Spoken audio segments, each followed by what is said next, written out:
জিন্দেগিটা কাটিয়ে দিলে কাঁদিতে আর কাঁদিতে,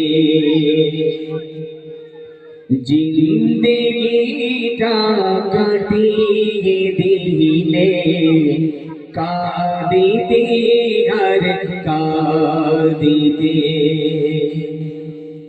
সুখের খানা খাইলে না গো শুধু উম্মতেরি মায়াতে, জিন্দেগিটা কাটিয়ে দিলে কাঁদিতে আর কাঁদিতে, জিন্দেগিটা কাটিয়ে দিলে কাঁদিতে আর কাঁদিতে। মা খাদিজা বলেন নবীর শোনো গো নবীজি,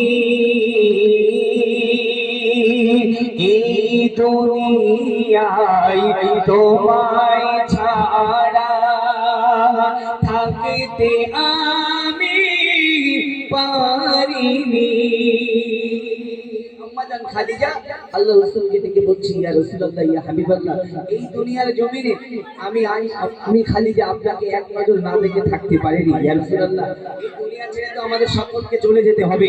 কঠিন হাসরের ময়দানে যেদিন কেউ কারো চিনবে না, সেদিন ইয়া রাসূলুল্লাহ আমি খাদিজা আমাকে কিছুদিন চিনে নেবেন। আমার রাসূলুল্লাহ কি বলছেন জানেন? কবি বলছে, মা খাদিজা বলেন নবীর শোনো গো নবীজি,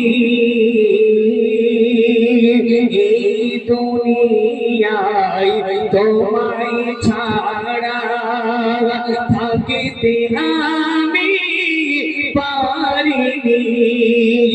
হাসর দিনে তোমায় আমি, হাসর দিনে তোমায় আমি পাবো কি আমার কাছেতে, জিন্দেগিটা কাটিয়ে দিলে কাঁদিতে আর কাঁদিতে,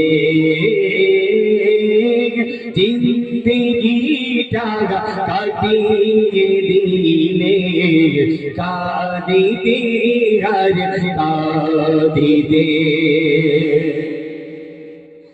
মা আয়েশা বলেন নবী ছিলেন আমার ঘরেতে,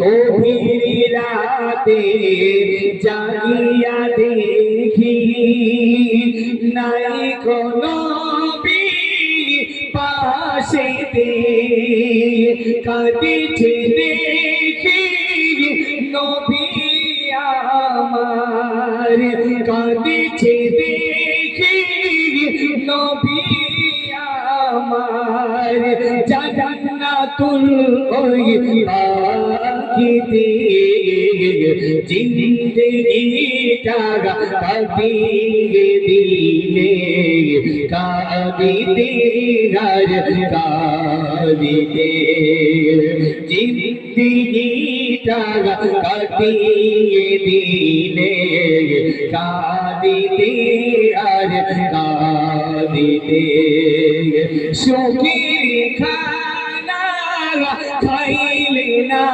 কো শুধু উম্মতেরি মায়াতে, জিন্দেগিটা কাটিয়ে দিলে কাঁদিতে আর কাঁদিতে, জিন্দেগিটা কাটিয়ে দিলে কাঁদিতে আর কাঁদিতে। ছোট্ট করে পরিবেশন করলাম। করলাম। এবারে আমি একটি কালাম পরিবেশন করবো।